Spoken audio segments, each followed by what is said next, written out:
જય શ્રી કૃષ્ણ. નમસ્કાર, પ્રણામ, સ્વાગત છે તમારું એક નવા વિડીયોમાં.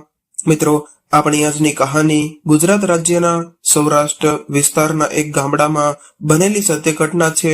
એમનો એક દીકરો અમેરિકા જઈને ત્યાંની એક યુવતી સાથે લગ્ન કરીને અમેરિકન બનીને રહી ગયો અને તેની માતા અને બહેનને અહીં ગામડામાં રડતા મેલી દીધા. એની માતા તેના છેલ્લા શ્વાસ સુધી દીકરો દીકરો કરતી રહી અને તેની બહેને જે કર્યું તે જાણીને તમારી આંખો પણ ભીંજાઈ જશે. તો મિત્રો, આ કહાની નાના મોટા વડીલ વૃદ્ધ દરેકને સમજવા લાયક અને વિચારવા લાયક કહાની છે. તો તમને વિનંતી છે કે આ કહાનીમાં અંત સુધી જોડાયેલા રહેજો અને જો તમને કહાની પસંદ આવે તો વિડીયોને લાઈક કરી અને તમારા મિત્રો સાથે શેર કરજો. અને જો તમે આવી જ કહાની સાંભળવા માંગતા હોય તો આ ચેનલને સબસ્ક્રાઇબ જરૂરથી કરી લેજો તથા કોમેન્ટ બોક્સમાં સાચી શ્રદ્ધાથી હર હર મહાદેવ લખી દેજો, જેથી ભગવાન ભોલેનાથની કૃપા આપણા સૌ પર નિરંતર બની રહે. તો ચાલો મિત્રો, તમારો વધુ સમય ન લેતા શરૂ કરીએ આજની કહાની. મમ્મી, આજે તો તારે અમને મેળામાં લઈને જવું પડશે.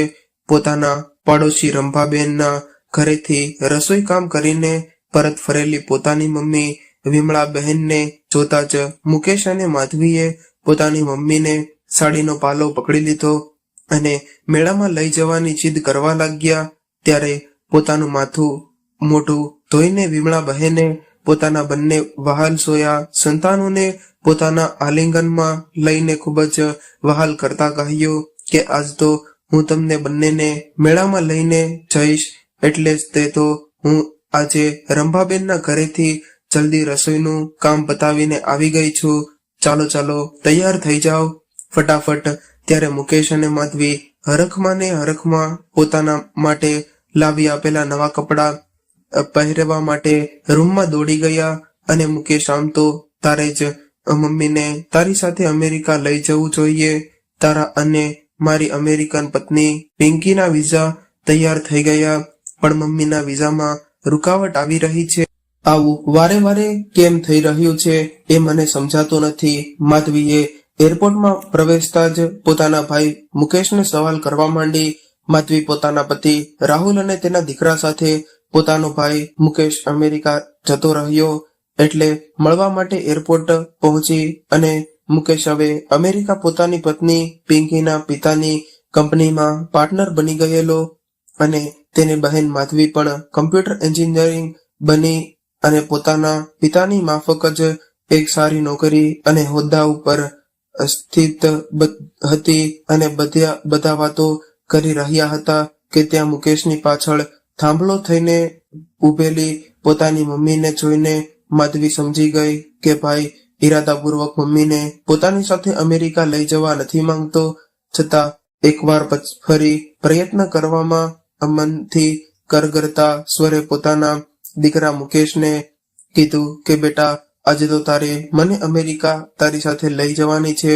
પરંતુ પોતાની મમ્મીની કરુણામય આંખોને જોવાનો મુકેશ પાસે કોઈ વિશેષ દ્રષ્ટિકોણ પણ બાકી નહોતો રહ્યો, કારણ કે હવે તે બધું જ તેની અમેરિકન પત્ની પિંકીની આંખોથી જોતો હતો.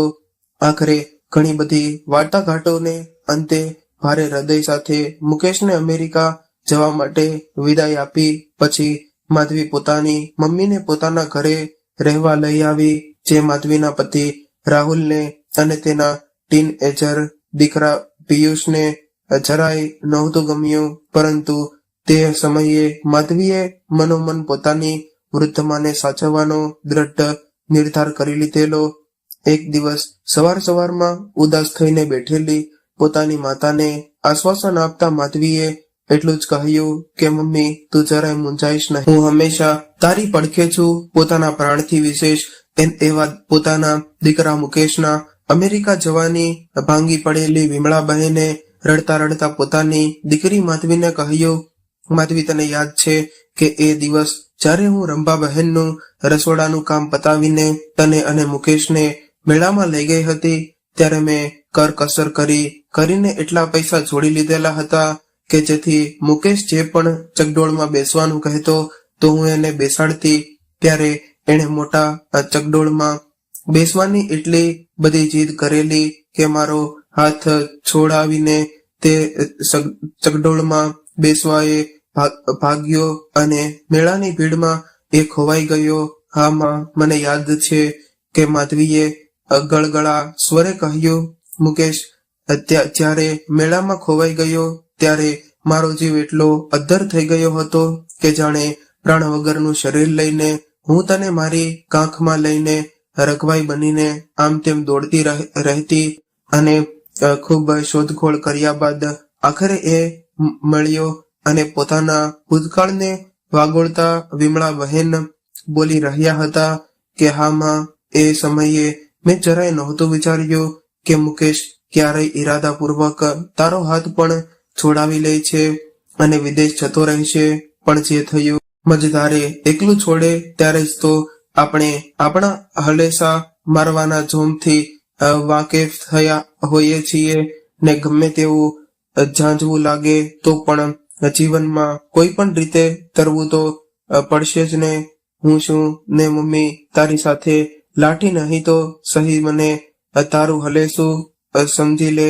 મારા જન્મ વખતે તે જેટલી સૂટ ખાધી હતી ને એટલી જ સૂટ મેં પણ મારા દીકરાના જન્મ વખતે ખાધી છે.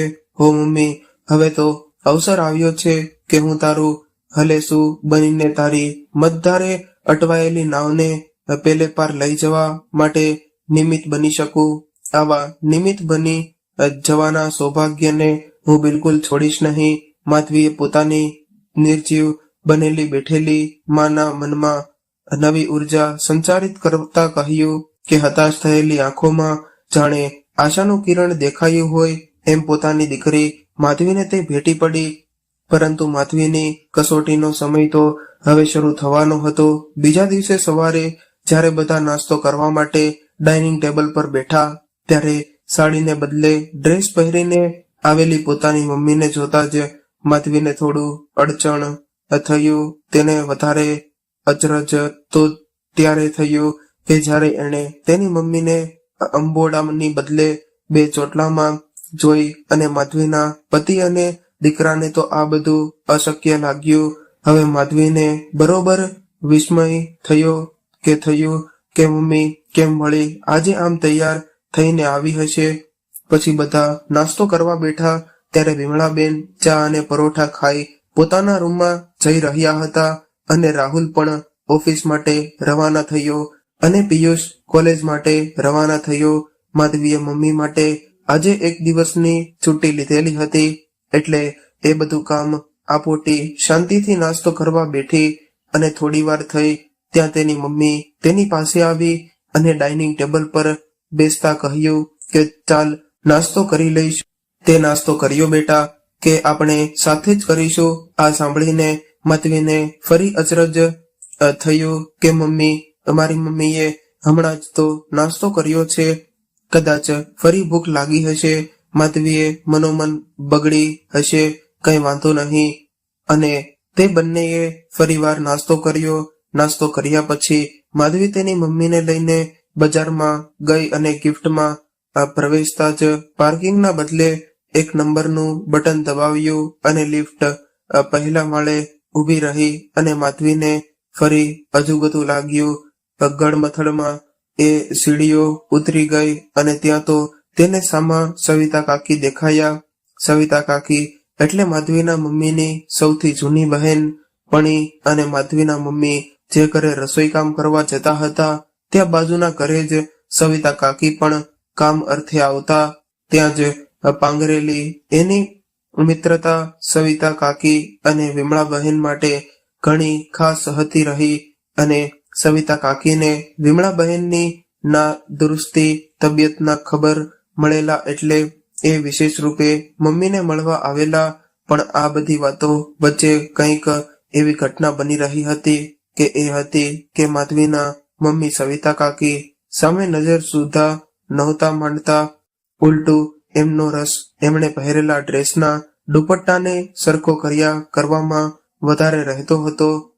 માધવીને થયું કે હમણાં બંને સહેલીઓ ભેટી પડશે, પરંતુ સવિતા કાકીએ ભેટવા માટે લંબાવેલા હાથ વિમળા બહેન તરફથી કોઈ પ્રતિક્રિયા ન મળતા છેવટે લંબાવેલા જ રહ્યા ત્યારે સવિતા કાકીથી રહેવાયું નહીં અને એ બોલી ઉઠ્યા કે તારું ધ્યાન ક્યાં છે વિમળા, તું ક્યાં ખોવાઈ ગઈ છે?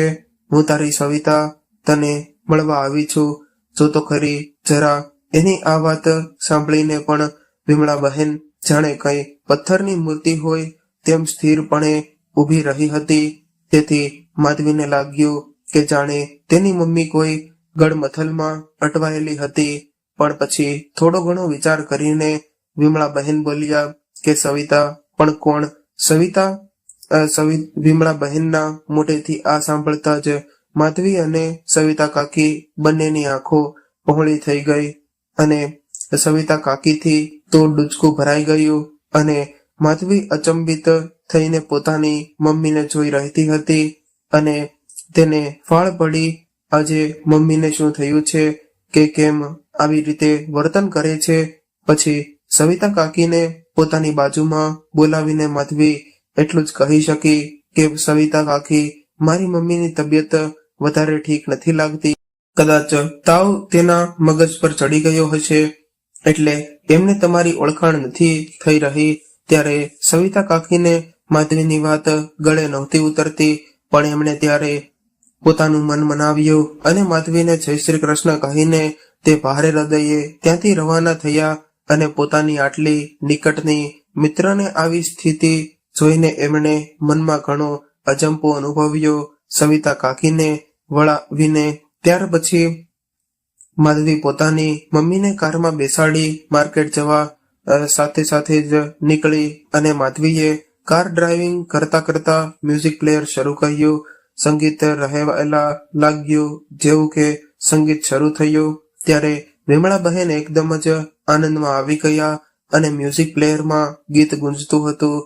ચંદા હે તું, મેરા સૂરજ હે તું, ઓ મેરી આંખો કા તારા હે તું. સાથે સાથે ગાતા વિમળા બહેનની આંખો ભીની થઈ ગઈ અને એની આંખોમાં જાણે મુકેશની યાદોનું પૂર તણાઈ આવ્યું અને એ વિચારોમાં તરબોળ થઈ ગઈ અને વિમળા બહેન ધ્રુસકે ગીત સાંભળતા સાંભળતા જ રડી પડ્યા અને પોતાની કારને તરત જ સાઈડમાં પાર્ક કરી અને માધવીએ પોતાની મમ્મીને શાંત કરી અને કહ્યું કે મમ્મી, હું સમજુ છું કે તને મુકેશ બહુ સાંભળી રહ્યો છે, પરંતુ મમ્મી હવે મુકેશભાઈને આંખો ફૂટી ગઈ છે. હવે થોડી એ માળામાં બેસી રહે એ તો ઉડી ગયો અને પોતાની વિદેશી ચકલી સાથે સાતું કહું તો મમ્મી તું પણ તારું કાળજો કઠણ કરી લે હવે, અને હું સુને તારી સાથે, તું ચિંતા ના કર, આપણે સાથે છીએ અને હંમેશા સાથે જ રહીશું. જે મુકેશનું તું વિશેષપણે લાલન પાલન કરતી હતી અને તો પણ જાણે તારી સાથે કોઈ મમતાનું ઋણાનું બંધન હતું જ નહીં, એટલે સહજ રીતે એ વિદેશ જતો રહ્યો. હવે વાસ્તવિકતા જાણી એટલી જલ્દી સમય કાઢી લે એટલી તને થોડી ઓછી પીડા થશે. પોતાના હાથોથી પોતાની માની આંખોના ખૂણા લૂછતી માધવી જાણે માં જેવી જ ભાસતી હતી અને વિમળા બહેન જાણે એની દીકરી બની ગઈ હોય એવી સહજ રીતે રડી રહી હતી. માં દીકરીનો સંબંધ પણ એવો ગજબ હોય છે. ક્યારેક દીકરીના વાળની પેથી એ તેલ પૂરતીમાં દીકરીના બે મજબૂત ચોટલા બાંધતી હોય છે, ત્યારે એક જ શિખામણ આપતી હોય છે કે જીવનમાં પણ એટલી જ મજબૂત બનશે. કોણ જાણે એ જ દીકરીઓ મોટી થઈ સમજણી થઈ પોતાની માની પરદર્શક બની જતી હોય છે. હવે સ્વસ્થ થઈ તેઓ માર્કેટ ભણી ચાલ્યા અને માધવીએ પોતાની મમ્મીને કહ્યું કે મમ્મી, આપણે ઓલરેડી ઘણી બધી વાર થઈ ગઈ છે, પિયુષનો પણ કોલેજથી આવવાનો સમય થઈ ગયો છે, તો આપણે જલ્દી શાકભાજી અને ફળો લઈને પરત ફરીએ. એટલે તું આ તરફથી ફળો લઈ લે અને હું બીજી તરફથી શાકભાજી લાવું છું. એમ કહીને મમ્મીના હાથમાં થેલી આપી અને માધવી બીજી લાઈન તરફ ચાલવા લાગી અને વિમળા બહેન પણ ફળોની લારી તરફ ચાલવા લાગ્યા.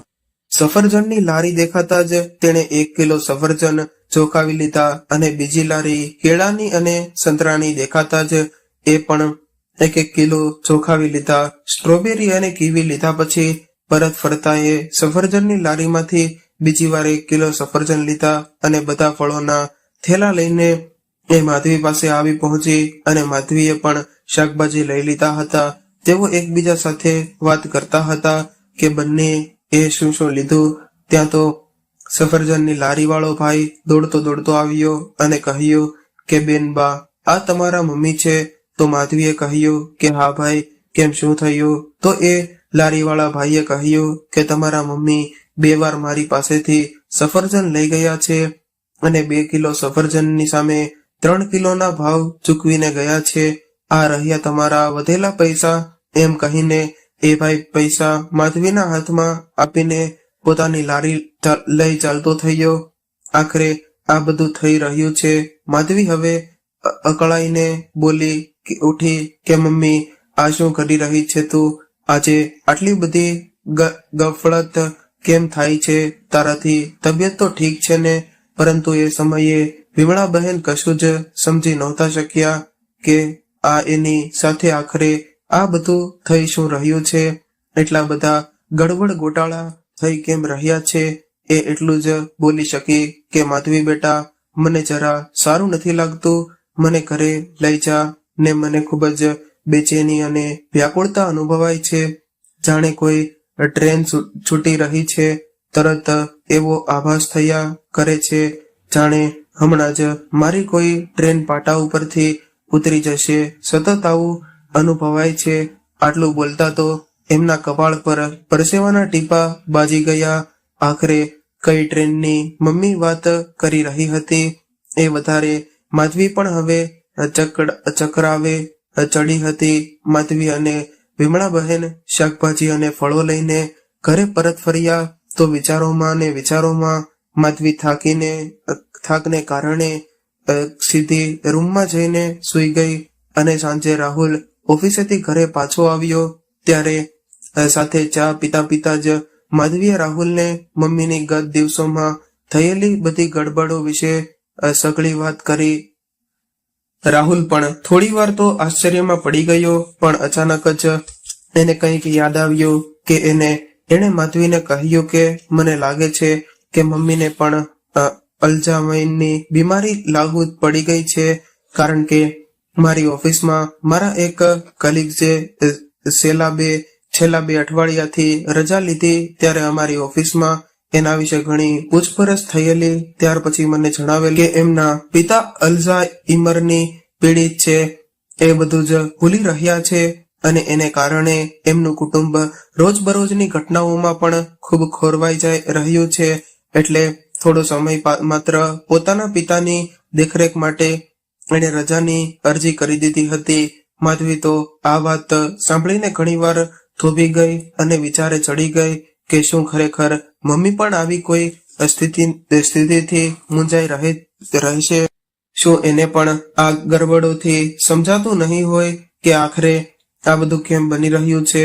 જો એવું જ હોય તો હું કાલે જ એમને સારામાં સારા ડોક્ટરને બતાવવા લઈ જઈશ. મનોમન નક્કી કરી એણે રાહુલને પણ જણાવ્યું અને પછી રાતની રસોઈ માટે રસોડા તરફ ચાલી ગઈ અને રસોઈ કરીને બધું કામ પતાવીને એણે પોતાની ડાયરીમાંથી પોતાના ફેમિલી ડોક્ટરનો નંબર લગાવ્યો અને એમની પાસે જ અલ્ઝાઇમરના નિષ્ણાત ડોક્ટર વીણા શર્માની અપોઇન્ટમેન્ટ લઈ લીધી. બીજા દિવસે સવારે મમ્મીને આ વિષય પર જણાવ્યા વગર જ માધવી પોતાની મમ્મીને સીધી ડોક્ટર વીણા શર્મા પાસે લઈ ગઈ અને હોસ્પિટલમાં પહોંચતા જ વિમળા બહેન ચારે તરફ લગાવેલા મગજના ફોટા અને આવકપણે તાકી રહ્યા હતા. અને પછી એમણે માધવીને પૂછ્યું કે આપણે અહીં કેમ આવ્યા છીએ બેટા, મને શું થયું છે? ત્યારે માધવીએ પોતાની મમ્મીને આશ્વાસન ભર્યા સ્વરે કહ્યું કે કશું નહીં મમ્મી, તને યાદ છે જ્યારે હું નાની હતી ત્યારે હિંચકા ખાતી બગીચામાં એકવાર પડી ગઈ અને મને માથામાંથી ખૂબ જ લોહી નીકળ્યું હતું. ત્યારે તું મને મગજના ડોક્ટર પાસે બતાવવા લઈ ગઈ હતી. બેટા, મને તો યાદ જ હોય ને, પણ મને તો કોઈ લોહી નથી નીકળતું, તો તું મને શું કામ અહીં લઈ આવી છો? અને સાવ નિર્દોષ ભાવે પોતાની દીકરી સામે જોઈ આ વાત પૂછી રહ્યા હતા. માધવીને પણ હવે આના ઉત્તરો દેવા ભૂલતા નહોતા. થોડી વાર તો એ પોતાના બાળપણના અનુભવોમાં સરી પડી. કેવી મમ્મી હેબતાઈ ગયેલી, જ્યારે મને માથે વાગેલું પોતાના દુપટ્ટાને મારા માટે બાંધી રિક્ષા નહોતી મળી રહી તો મને તેડીને જ ભાગેલી ને ડોક્ટર જ્યારે મારા ઘાવ પર ટાંકા લેતા હતા ત્યારે તો તું રડી પડેલી. આ વિચારે એ પોતે ખૂબ ઢીલી પડી ગઈ. જો મમ્મીને ખરેખર અલ્ઝાઇમર એટલે કે ભૂલવાની બીમારી હશે તો હું એમને કેવી રીતે સંભાળીશ? મારું દર્દ તો દેખાતું હતું, એનું તો આંતરિક હશે. આટલું ઊંડું દર્દ કે એની યાતનાઓ હું કેમ કરીને ખાળી સરીશ? વિમળા બહેને પોતાની દીકરી માધવીને રડતી જોઈને માથે હાથ મૂક્યો અને કહ્યું કે બેટા, મને કશું જ નથી થયું, મને તો લોહી પણ નથી નીકળતું. માં અને દીકરીની સંતા કુગડી ખરેખર હૃદયદ્રાવક હોય છે. કદાચ બાળક અને પાલક વચ્ચે પણ આવો જ કંઈક ભાવ નિરંતર વહેતો રહેતો હોય છે. ક્યારેક બાળક પાલકને ઝંખતું રહેશે અને સમયે પેલે પાર ક્યારેક પાલક બાળકને ઝંખતો રહે છે. એવી જ રીતે પોતાના વહાલ સોયા દીકરા મુકેશને ગેરહાજરીને હોસ્પિટલના એ દરેક ખૂણામાં અનુભવતી હતી. પરંતુ માધવી જેવી સંવેદનશીલ દીકરી પામીને વિમળા બહેન પોતે મનોમન ધન્યતા અનુભવી રહ્યા હતા. એ હવે એવું સમજવા લાગ્યા હતા કે દીકરો કે દીકરી એ ક્યારેય મહત્વનું નથી હોતું. સંવેદનશીલ સંતાન હોવું એ મહત્વનું હોય છે. ટાણે પંખડે ઊભું રહેનારું સંતાન મહત્વનું હોય છે. નમે ગયેલા ખંભાને ટેકો દેનારું સંતાન મહત્વનું હોય છે. હોસ્પિટલનો દાદરો ચડતા ઘૂંટણ ન વળે ત્યારે હાથ દેનારું સંતાન મહત્વનું હોય છે. પુત્ર પ્રાપ્તિ કે પુત્રી પ્રાપ્તિ તો બધા જ લોકોને થતી હોય છે, પરંતુ એમના હોવાપણાની ઉપલબ્ધિ અને એમના ના હોવાપણાની ઉપલબ્ધિ દરેક માતા પિતાને થતી હોય છે. દીકરીઓ જ્યારે માતા પિતાના સંઘર્ષમાં જોડાઈ જતી હોય છે ત્યારે બધા ચૂપચાપ થઈ જાય છે અને રહે છે તો માત્ર એક પવિત્ર નિસ્વાર્થ ઋણાનું બંધન. આ બધા વિચારોને મનોમન ગળો વળતા વિમળા બહેનની આંખો પણ ભીની થઈ ગઈ. ત્યાં તો ડોક્ટરની કેબિનમાંથી ઘંટડી રણકી અને ડોક્ટરના દરવાજા પર લાગેલી નાની સ્ક્રીન પર તેમનો ટોકન નંબર લખાઈને આવી ગયો. જે ટ્રેનનો અનુભવ કાલે પોતાની મમ્મીને થયો હતો એવો જ કોઈ ટ્રેન છૂટવાનો અનુભવ આજે માધવીને થઈ રહ્યો હતો. ભારે ગળમથલ સાથે બેઉ માં દીકરી ડોક્ટરની કેબિનની અંદર પ્રવેશ્યા ત્યારે ડોક્ટરની કેબિનમાં વર્તાતી એસીની ઠંડીની હવાથી વિમળા બહેન પોતાના બંને હાથ સંકોડીને પોતાની સીટ પર બેસી ગઈ અને તે ચારે તરફ અસરથી જ જોઈ રહી. હેલો મેમ, હું માધવી અને આ મારા મમ્મી વિમળા બહેન. પોતાની ઓળખાણ આપતા માધવીએ નમ્રતાપૂર્વક વાત શરૂ કરી. મેમ, છેલ્લા કેટલાય દિવસોથી મારી મમ્મી સાથે કંઈક વિચિત્ર ઘટનાઓ બની રહી છે, પણ અમારી માટે પણ મમ્મીનું આવું ગળમથલ વાળું વર્તન ખૂબ જ અચરજ પડાવે તેવું હોય છે. કોઈક વાર મારી મમ્મી બિલ્ડિંગની લિફ્ટમાં બટન ખોટા દબાવી દે છે, તો ક્યારેક થોડીક વાર સાડીને બદલે તે ડ્રેસ પહેરીને સામે આવી જાય છે, તો થોડીક વાર અંબોડાની બદલે 2 ચોટલા વાળી લે છે અને ક્યારેક માર્કેટમાં એકના એક ફળ અને શાકભાજી ખરીદીને તેના 2 ગણા પૈસા ચૂકવીને આવી જાય છે. મારા પતિ રાહુલને મેં જ્યારે આ વિષય અર્થગત થોડું જણાવ્યું તો એમના કહેવા પ્રમાણે કદાચ મારી મમ્મીને અલ્ઝાઇમરની બીમારી તો નહીં હોય ને? અલ્ઝાઇમરની બીમારીમાં શું એકી સાથે બધું બોલી ગઈ તો ડોક્ટર વીણા શર્માએ ખરેખર એવું થતું હશે?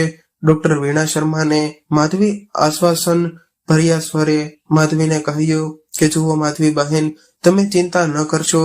હજુ હું પૂરી તપાસ કર્યા પહેલા એવા કોઈ નિષ્કર્ષ પર ન જઈ શકું, પરંતુ પ્રથમ મારે એમની સાથે થોડી વાતચીત કરવી પડશે. અને થોડા મગજના પરીક્ષણ કરવા પડશે, પછી જ હું કોઈ નિર્ણય પર પહોંચી શકીશ. ત્યારે વિમળા બહેન આ સંબંધમાં કોઈ રસ ન દાખવતા વગર પોતાની સાથે લાવેલી તુલસીની માળા ફેરવવામાં મગ્ન હતા. માળાના એક એક મણકા સાથે એ આંકડા પણ બોલતા જતા હતા. 101 હરિઓમ, 102 હરિઓમ, 103 હરિઓમ, અને પછી અટકી ગયા. 104 પર આવતા એ અટકી ગયા. કદાચ આગળનો આંકડો કયો આવે એ વિચારમાં એ અટવાઈ ગયા. ત્યારે ડોક્ટરે પૂછ્યું કે શું થયું વિમળા બહેન, બોલો આગળ. 103 પછી શું આવે? 103, 101, 102, 103, 103. તે આગળનો આંકડો બોલી જ નહોતા શકતા. આખરે ચીડાઈને એમણે તુલસીની માળા જ ફેરવાનું બંધ કર્યું અને પોતાના પર્સમાં મૂકી દીધી. અને માધવી આ બધું જોઈને વધુ ભાંગી પડી. ત્યારે ડોક્ટરે એમને આશ્વાસન આપતા કહ્યું કે લક્ષણો તો એના જ એવા જ જણાવી રહ્યા છે, પરંતુ તેમ છતાં તમે આ 3 પરીક્ષણ કરાવી લો, રિપોર્ટ કાલે આવી જશે. પછી આપણે આગળની ટ્રીટમેન્ટ પર વાત કરીશું. એટલું કહીને ડોક્ટરે એમના મગજની સ્થિતિ સમજવા માટે 3 પરીક્ષણોની સૂચિ એક કાગળ પર લખીને માધવીને આપી દીધી. માધવીએ જણાવ્યા મુજબના તેની મમ્મીના 3 પરીક્ષણ કરાવી લીધા અને 3 પરીક્ષણના સેમ્પલને સોંપી બંને મા દીકરી ઘરે પરત ફર્યા. ઘરે પહોંચતા જ ઘણું મોડું થઈ ગયું. એટલે માધવીનો દીકરો પિયુષ અને તેનો પતિ રાહુલ બંને તો સૂઈ જ ગયા હતા. અને ઘરે પહોંચીને વિમળા બહેન પણ પોતાના રૂમમાં જઈને સૂઈ ગયા. માધવી પણ ખૂબ જ થાકી ગયેલી હતી, એટલે બેડરૂમના સોફા પર જ એણે માથું ઠેકાવી દીધું. માથું ટેકાવવાની થોડી પળોમાં જ થાકને કારણે એ ઘેરી ઊંઘમાં સૂઈ ગઈ અને ઊંઘમાં સતા એ સપનાની દુનિયામાં ખોવાઈ ગઈ. એક વિશાળ મહાસાગરની વચ્ચોવચ્ચ નાવડી લઈને એ કોઈ દરિયાઈ પ્રવાસે નીકળી ગઈ. એ પૂરા જોર સાથે હલેસા મારતી રહી હતી. નાની એવી પોતાની નાવડીના સટના થાંભલાના ટેકે એની માં પણ બેઠી હતી. મહાસાગરની મધ્યમાં પહોંચતા જ અચાનક સ્ક્વાવાત આવ્યો અને એની નાવડી હિલોલા લેવા લાગી અને પવન પણ ખૂબ જ વેગવાળા હતા કે નાવડીએ થપાટો ઝીલી નહોતો શકતી. તે જ પવનના લીધે નાવડી વધારે હાલક ડોલક થવા લાગી. હજી તો એ કંઈક સમજી શકતી ત્યાં તો એક વીંટળાઈઓ આવ્યો અને એની નાવડીને ફોંગળાઈ ગયો. ઓમાં એ ઉદ્રાગ્રહ સાથે માધવી ફસાઈ ગઈ એવું હૃદય જોર જોરથી ધબકવા લાગ્યું અને સપનાનું જગત અને વાસ્તવિક જગત ક્યાંય સાચું તો નહીં હોય થઈ જાય. એ ભયથી એ ધ્રુજી ઉઠી અને પોતાના અશાંત મનને શાંત કરવા એણે માટલામાંથી પાણીનો લોટો ભર્યો અને સપનું હતું એ તો એ મનોમન બબડી અને અધર થયેલા પોતાના જીવને શાંત પાડ્યો. અને પછી ચા અને નાસ્તો તૈયાર કરવા માટે એ રસોડામાં ચાલી ગઈ. પણ ત્યાં પણ મમ્મીના વિચારોમાં અટવાતી રહી કે શું આવ્યું હશે. મમ્મીના પરીક્ષણમાં એ વિચારમાં નાસ્તા માટે બનાવેલા ઘણા થેપલા દાજી ગયા હતા. છતાં જેમ તેમ કરીને કામ આટોપ્યો અને બધા નાસ્તો કરવા ડાઇનિંગ ટેબલ પર ગોઠવાઈ ગયા. ત્યારે રાહુલ આખરી ભાતવાળા અને દજાઈ ગયેલા થેપલા જોઈને સમજી ગયો કે માધવી તેની મમ્મીની બાબતે ઘણી ચિંતામાં છે. રાહુલે ચૂપચાપ નાસ્તો કરી લીધો અને જતા જતા એણે માધવીને આશ્વાસન આપતા કહ્યું કે તું ચિંતા ન કર, જે કંઈ પણ પરિણામ આવશે તું મને ઓફિસમાં જ ફોન કરજે. આગળ શું કરવું એ આપણે એ મુજબ નક્કી કરીશું. હોસ્પિટલ પહોંચતા જ નર્સે કહ્યું કે ડોક્ટર વીણા શર્માએ તમને તરત જ બોલાવ્યા છે. માધવી ગભરાયેલા મને પોતાની મમ્મી સાથે ડોક્ટર વીણા શર્માના કેબિનમાં પહોંચી ગઈ. બંને મા દીકરી એક એક સીટ ઉપર ડોક્ટરની સામે ગોઠવાઈ ગયા અને વિમળા બહેને કાલની માફક ફરીથી તુલસીની માળા કાઢી અને માળા ફેરવવા લાગ્યા. ડોક્ટરે જરા ગંભીરતાપૂર્વક કહ્યું કે જુઓ માધવી બહેન, તમારી મમ્મીનું પરીક્ષણ રિપોર્ટ પોઝિટિવ આવ્યો છે. She is staying with Alzheimer એમનું મગજ ખૂબ જ સંવેદનશીલ પરિસ્થિતિમાંથી પસાર થઈ રહ્યું છે. જો ઘેરો આઘાત એમના મન મસ્તક ઉપર લાગેલો છે, જેને કારણે તેઓ સતત ઘેરાયેલું અનુભવતા રહે છે. સ્મૃતિ ભ્રમ થવો એ આમ તો વૃદ્ધાવસ્થામાં સાહસિક હોય છે, પણ તમારી મમ્મીની બીમારીઓ થોડીક વધુ ગંભીર છે. તમારે ખૂબ જ કાળજીપૂર્વક હવે એમની સંભાળ રાખવી પડશે. એવું બને કે જમી લીધા પછીના કલાકમાં એ બીજી વાર જમવાનું માંગે, કદાચ ત્રીજી વાર પણ માંગે, કારણ કે એમના શરીરનું અનુબદ્ધ મસ્તીને કારણે તાલમેલ નથી. એટલે એ મગજ દ્વારા આપવામાં આવતા જરૂરી સંદેશોને વાંચી નથી શકતા. ઉલટું એનાથી તદ્દન વિપરીત ક્યારેક એ બધું જ કરશે, અને ઘરની બહાર પણ તમે એમને બિલકુલ એકલા ન છોડશો. એકવાર ભ્રમણના ઘેરાવમાં આવ્યા પછી કદાચ એ રસ્તાઓની વચ્ચોવચ્ચ પોતાને ખોવાયેલું મહેસૂસ કરે અને ખોવાઈ પણ જાય. એમની નાની નાની ભૂલોને નજરઅંદાજ કરી બિલકુલ ચીડિયા વગર ખૂબ જ સાવચેતી અને સાવધાનીથી તમારે તદ્દન નાના બાળકોની જેમ જ એમનું પણ પાલન પોષણ કરવું પડશે. તમે એક સમજુ અને સંવેદનશીલ દીકરી છો અને સમજી શકશો કે હું શું કહી રહી છું. ત્યારે ભીની આંખે માધવીએ હા ભણી અને દવાઓની પરચી લઈને એ પોતાની મમ્મીને વેઇટિંગ રૂમમાં બેસાડી અને દવાખાના જ મેડિકલ સ્ટોરમાંથી દવા લઈને પરત ફરી તો તેની મમ્મી ક્યાંય ના દેખાયા. એને તો આંચકો જ લાગ્યો. અરે, ડોક્ટરે કહ્યું હતું કે એમને ક્યાંય પણ એકલા નહીં છોડવાના. હે ભગવાન, મેં આ શું કરી દીધું? માધવી ઉતાવળમાં તેની મમ્મીને શોધવા માટે હોસ્પિટલના એક ખૂણેથી બીજે ખૂણે આમ તેમ દોડી રહી હતી. ત્યાં અચાનક જ એક નર્સે આવીને કહ્યું કે માધવીબેન, તમારી મમ્મી તો હોસ્પિટલની બહાર ઉભેલી રિક્ષામાં બેઠા છે. ત્યારે માધવી દોડતી દોડતી બહાર પહોંચી અને હજી તો તે બૂમ પાડે ત્યાં રિક્ષાવાળા ભાઈએ પોતાની રિક્ષા હંકારી દીધી અને માધવી મમ્મી મમ્મી બૂમો પાડતી રહી, પણ રિક્ષા તો ઉપડી ગઈ હતી. પછી માધવીએ ફટાફટ હોસ્પિટલના પાર્કિંગ એરિયામાંથી પોતાની કાર કાઢી અને રિક્ષાવાળાની પાછળ પાછળ જવા દીધી અને રિક્ષાની પાછળની સીટ પર બેઠેલી પોતાની મમ્મીની સાડીનો પાલવ એને લહેરાતો દેખાતો હતો.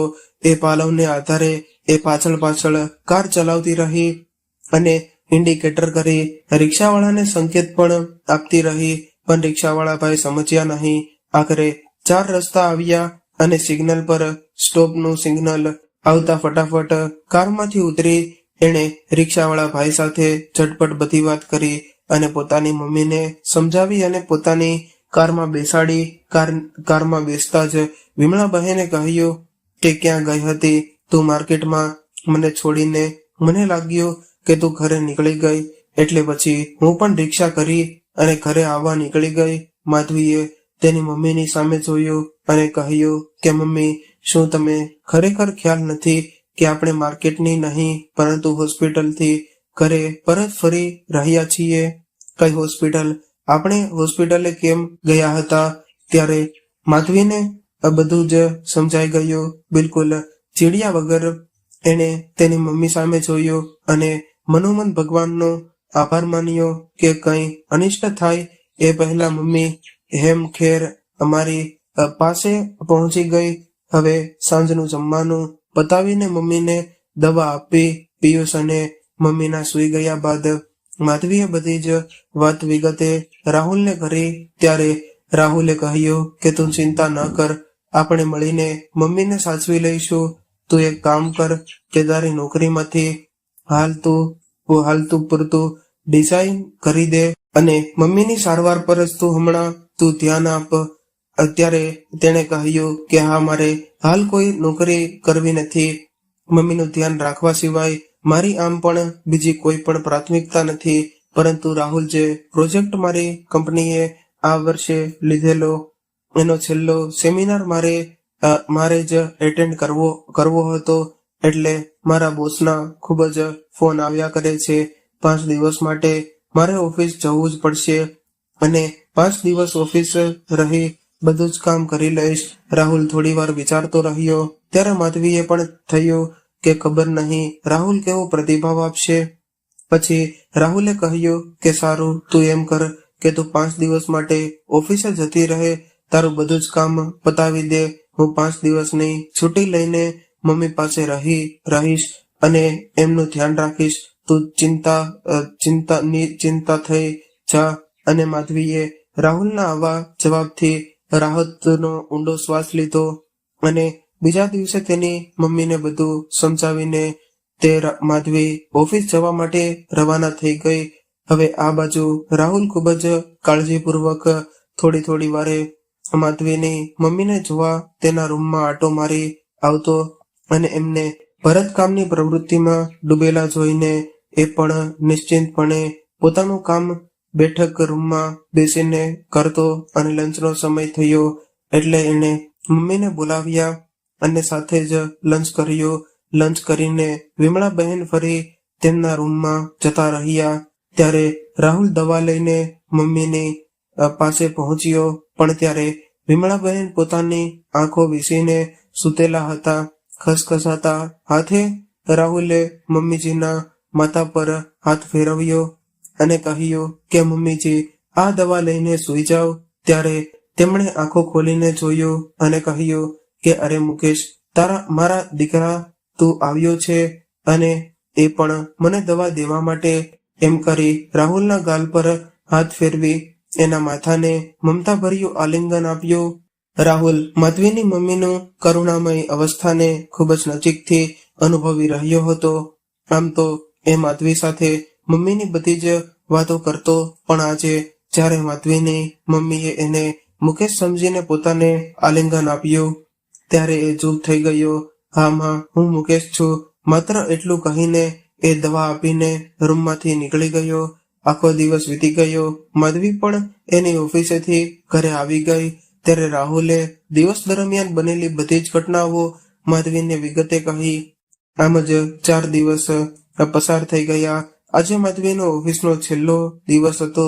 આજે માધવી તેની ઓફિસમાં રિઝાઇન મૂકીને હવે એની મમ્મીનું ધ્યાન રાખવા માટે એ ઘરે જ રહેવાની હતી. એ વિચારે કે રાહુલ ઘણો જ રાહત અનુભવતો હશે, કારણ કે આ પૂર્વે એણે મમ્મીજીની આટલી કાળજી ક્યારેય નહોતી લીધી. શરૂ થઈ ગયેલા બધા જ પેન્ડિંગ મેલના જવાબ આપવા રાહુલ માટે જરૂરી થઈ પડેલા મમ્મીજીને બપોરે દવા આપી તેમને તેમના રૂમમાં મોકલી અને રાહુલે પોતાનું લેપટોપ ખોલ્યો અને કામે વળગી ગયો. એટલા દિવસના ઈમેલ જોઈને ગુસ્સે થઈ ગયેલો રજાઓમાં પણ શાંતિ નથી મળતી એવું બબડીએ તમામ મેલના પ્રત્યુત્તર આપવામાં મગ્ન થઈ ગયો. અને અચાનક વિમળા બહેન પોતાના રૂમમાંથી બહાર આવ્યા અને રાહુલને તેમનો દીકરો મુકેશ સમજીને મુકેશને ધમકાવતા હોય એમ રાહુલને ધમકાવતા કહ્યું કે ચાલ મુકેશ, બંધ કર તારું આ લેપટોપ અને કામ પણ બંધ કર. આટલું બધું તે કોઈ કામ કરતું હશે. એમ કહીને માના હકથી રાહુલનું લેપટોપ બંધ કરી દીધું. રાહુલ પહેલેથી જ અકળાયેલો હતો અને વિમળા બહેનનું આવું વર્તન જોઈને એક ગુસ્સાથી લાલચોળ થઈ ગયો. આખરે એ થોડી એની સગીમાં હતી. ગુસ્સામાં એનાથી માધવીની મમ્મી પર આક્રોશ ઠલવાઈ ગયો અને ભૂલથી એમને રાહુલના હાથનો ધક્કો લાગી ગયો અને વિમળા બહેન બાજુમાં રહેલા કબાટ સાથે અથડાઈ ગયા. કબાટનો તીક્ષ્ણ ખૂણો વિમળા બહેનના માથા પર ભટકાયો એટલે ચક્કર ખાઈને એ સીધા જમીન પર ઢળી ગયા. માથામાંથી લોહીની ધારા પણ વહેવા લાગી. આ બધું જોઈને રાહુલ હેબતાઈ ગયો અને આ શું થયું મારાથી? તેણે ધ્રુજતા હાથે મમ્મીને ફટાફટ ઊભા કરી સોફા પર સુવડાવ્યા અને માધવીને ફોન જોડ્યો અને રાહુલે મમ્મીને ઉચકીને કારમાં બેસાડી અને ડોક્ટર વીણા શર્માના દવાખાને તાબડતોબડ પહોંચ્યો અને માધવીને પણ ત્યાં જ સીધી આવવાનું જણાવ્યું હતું. તેથી માધવી ઘરને બદલે હોસ્પિટલ પહોંચી અને નર્સે તરત જ મમ્મીને એડમિટ કરીને ઓપરેશન શરૂ કર્યું. એક તો પહેલેથી જ એ મગજથી બીમારીથી ઝઝૂમી રહ્યા હતા અને ઉપરથી માથા પર જ ઘા વાગતા પરિસ્થિતિ વધુ વણસી થઈ ગઈ અને માધવી હોસ્પિટલે પહોંચે ત્યાં સુધીમાં તેના મમ્મીને આઈસીયુમાં ખસેડી દેવામાં આવ્યા હતા. માધવીના આવતા જ રાહુલે દિલગીરી વ્યક્ત કરતા માધવીને બધી જ વાત કહી અને સંભળાવી. માધવી તો જાણે સૂન પડી ગયેલી ઓપરેશન રૂમની બહાર જ એ બાવરી બનીને આંટાફેરા મારી રહી હતી. તેનો જીવ અદ્ધર થઈ ગયો હતો, જાણે કે કંઈ અશુભ થવાનું ઘટવાનું હોય એવી અગમ ચેતથી તે વધુ ને વધુ અંદરથી તૂટી રહી હતી. ઓપરેશન પૂરું થયું અને નર્સ બહાર આવી. બહાર આવતા જ કહ્યું કે એમની સ્થિતિ ખૂબ જ નાજુક છે. એ માત્ર મુકેશ દીકરા મુકેશ આ એક જ નામ બોલી રહ્યા છે. આપના ઘરમાં જે કોઈ પણ મુકેશ નામનો વ્યક્તિ હોય તો એમને બોલાવી લ્યો. આ સાંભળીને માધવી અને રાહુલ એકબીજા સામે ટાંકી રહ્યા. ત્યારે રાહુલ માધવીનો હાથ પકડીને તેને અંદર લઈ ગયો. ત્યારે રાહુલને પોતાની તરફ આવતો જોઈ વિમળાબહેન ઝીણી આંખેથી રાહુલ સામે ફરી મુકેશને જોતી હોય તેમ એટલું જ બોલી શકી, તું આવી ગયો દીકરી. મુકેશ દીકરા, મને ખબર હતી કે તું જરૂર આવીશ. આજે હવે મારા વહાણને લંગર મળી ગયું. હું ડૂબીશ નહીં. અને બસ ત્યાં જ એમના પ્રાણ પંખીડે ઉડી ગયા. નાડી બંધ થઈ ગઈ અને શ્વાસ થંભી ગયા. ચારે તરફ ઘેરો સન્નાટો છવાઈ ગયો. પણ માધવી અહીંયા ફાટ વિલાપ કરવા લાગી. રાહુલ મમ્મીજીની નિશ્ચિતન શરીરને જોઈને ઊંડી ગ્લાનીમાં ગરખાઈ ગયો. આખરે માધવીનું સ્વપ્ન જગત વાસ્તવિક જગતના કાળિયા કરી રહ્યું હતું.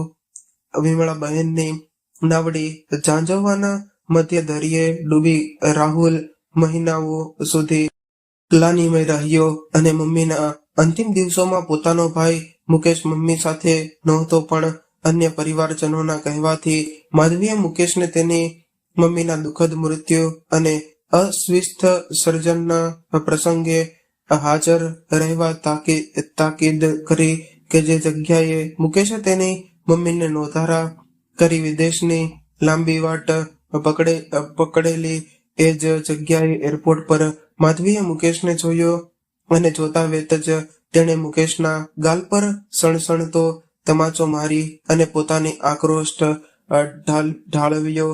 અને રાહુલે પણ મુકેશને આક્રોશ અને ધૃણા સાથે કહ્યું કે છેલ્લી ઘડીઓમાં તારા મમ્મી મને જ મુકેશ માની બેઠા હતા અને મારામાં તને જોઈને એમના પ્રાણ પણ ઉડી ગયા. જેણે એના જીવનના હાડકાં તારા ઘડતર માટે ગાળી નાખ્યા, એનું અસ્થિ વિસર્જન કરવા ભલે તું આવ્યો હોય, પણ મમ્મીની તમામ વિધિ કરવાનો અધિકાર માત્ર માધવીનો જ છે. તારા હોવાપણાનો કોઈ પણ આધાર મમ્મી પામ્યા નથી. હવે અહીંથી પાછા વળી ફરી ક્યારેય પણ ભારત પાછો ફરતો નહીં. ખળખળ વહેતી કાશીની નદીમાં વિમળા બહેનના અસ્થિ વિલીન થઈ ગયા, પરંતુ માધવીના હૃદયમાં તેના મમ્મી હંમેશા માટે હૃદયસ્થ થઈ ગયા અને પોતાની મમ્મીની મજધારે મૃગ જળમાં ડૂબેલી જીવન નૈયાએ માધવી અને રાહુલને અંદરથી હળ મચાવી દીધા ને બંનેએ ફરી પોતાની મમ્મીની મનોસ્થિતિ જેવી જ માનસિકતાથી પીડાતી ઘણી વૃદ્ધા અને તૃપ્યતા સ્ત્રીઓ માટે દીવાદાંડી સમાન બન્યા અને અલ્ઝાઇમર પીડિત વ્યક્તિઓ માટે એક આશ્રય ગ્રુપ બનાવ્યો અને પોતાના જીવનસાથી રાહુલના સહકારથી પોતાની આત્મીય મમ્મીને એક સાર્થક શ્રદ્ધાંજલિ અર્પિત કરી અને તેમના આ કાર્યની સુવાર હવે દૂર દૂર સુધી ફેલાવા લાગી અને શહેર શહેર આવા ગૃહો બન્યા. અને એક પત્રકારે માધવી અને રાહુલનો ખાસ ઇન્ટરવ્યુ લીધો અને પોતાની કોમલમાં એમના ગ્રુપ બનાવ્યો અને પોતાના જીવનસાથી રાહુલના સહકારથી પોતાની આત્મીય મમ્મીને એક સાર્થક શ્રદ્ધાંજલિ અર્પિત કરી અને એમના આ કાર્યની સુવાર હવે દૂર દૂર સુધી ફેલાવા લાગી.